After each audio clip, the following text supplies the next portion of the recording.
ममता बनर्जी जो कल तक खुद को बंगाल की अघोषित रानी समझती थीं, आज उनके पैरों के नीचे से जमीन खिसक चुकी है। बंगाल में सत्ता बदलते ही दीदी के सबसे खास और चहेते सिपहसालारों ने ही उनका साथ छोड़ दिया।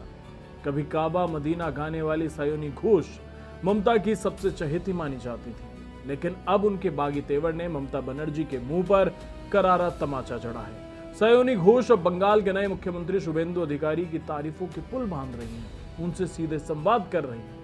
आखिर ऐसा क्या हुआ कि ममता की सबसे वफादार ने ही इस डूबते जहाज से छलांग लगा दी? राजनीति में दल बदल तो आम बात है, लेकिन सायोनी घोष ने जो किया उसने ममता बनर्जी को खून के आंसू रोने पर मजबूर कर दिया है। टीएमसी से बागी तेवर अख्तियार करने से लंबे समय बाद सायोनी घोष अब फिर से एक्टिव हो गई हैं। अब वो दीदी के समर्थन में नहीं है, बल्कि सीधे बंगाल के नए मुख्यमंत्री शुभेंदु अधिकारी के समर्थन में खड़ी नजर आती है। हाल ही में दक्षिण 24 परगना के बारुईपुर में एक मासूम नाबालिग लड़की के साथ जो घिनौनी और रूह कपा देने वाली वारदात हुई, उस मुद्दे पर सायोनी घोष ने चुप्पी तोड़ी। उन्होंने अपने ऑफिशियल एक्स अकाउंट पर लिखा कि मैं इस घिनौनी घटना की कड़ी निंदा करती हूँ। मैं पीड़िता और उसके परिवार के साथ पूरी एकजुटता के साथ खड़ी हूँ।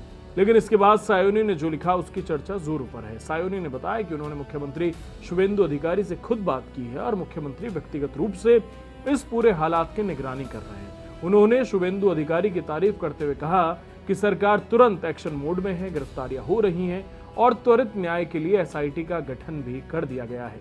ये वही सायोनी घोष है जो ममता बनर्जी के लिए मंचों से काबा मदीना के गीत गाती थी, क्योंकि इन्हें अच्छी तरह पता था कि अगर बंगाल में ममता बनर्जी के साथ रहना है तो तुष्टीकरण की घिनौनी राजनीति का हिस्सा बनना ही होगा।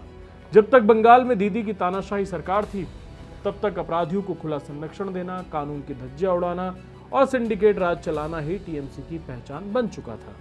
सायोनी घोष जैसी नेता भी इसी बहती गंगा में हाथ धो रही थी, लेकिन जैसे ही बंगाल की जनता ने ममता बनर्जी के इस कुशासन को उखाड़ फेंका और सूबे की कमान शुभेंदु अधिकारी के हाथों में आई, वैसे ही इन बागी नेताओं के सुर रातों रात बदल गए।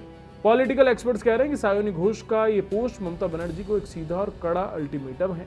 सायोनी ने साफ मैसेज दे दिया है कि दीदी, अब बंगाल में तुम्हारी तुष्टीकरण और नफरत की राजनीति का दी एंड हो चुका है, इसलिए अब हम आपके साथ नहीं हैं। अब सबसे बड़ा सवाल यही है कि आखिर ममता बनर्जी के सबसे वफादार और उनके सबसे करीबी लोग भी उनका साथ क्यों छोड़कर जा रहे हैं? इसका सिर्फ और सिर्फ एक ही जवाब है, ममता बनर्जी का अहंकार और तानाशाही रवैया।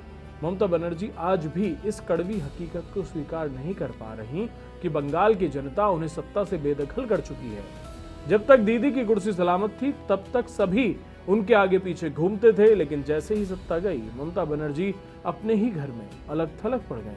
ममता बनर्जी ने बंगाल को जिस हिंसा, बमबाजी और अराजकता की आग में झोंका था, आज उसी की आंच उनके खुद के कुनबे को भस्म कर रही है। उनके अपने ही सांसद, अपने ही विधायक अब अभिषेक बनर्जी और ममता बनर्जी की लीडरशिप पर थू-थू कर रहे हैं। अभिषेक बनर्जी और ममता बनर्जी और बंगाल में जो घटित हो रहा है, उस पर आपकी क्या राय है, हमें कमेंट बॉक्स में जरूर बताइए। चैनल सब्सक्राइब करना ना भूलें। धन्यवाद।